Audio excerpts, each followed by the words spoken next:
Show you really quickly how I use clear glaze. This is Fusion's clear glaze mixed with casement white, and we're going to put that on this Eulalie Sky table. This is a part I've already done, but I'm going to show you over here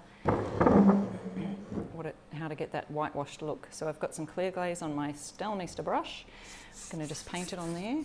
Looks like we're just painting it white, but this is white paint mixed with the clear glaze. Just get a little bit more on my brush there so you can get the real effect. So easy. You can use any colour mixed with clear glaze to just add a whole new dimension of colour to your finished look.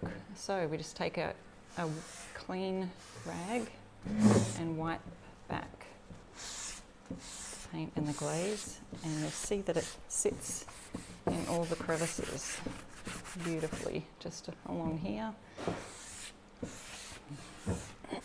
Even gives a whitewash look to the actual Eulalie Sky finish. I'll just do this leg here so you can see on there as well.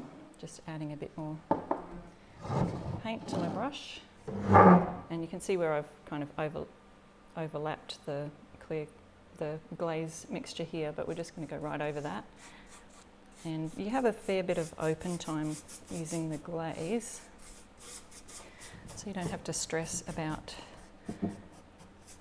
it drying too quickly.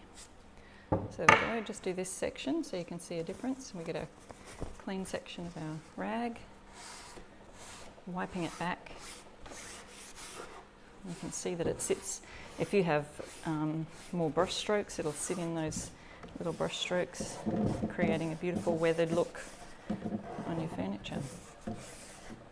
So there we go.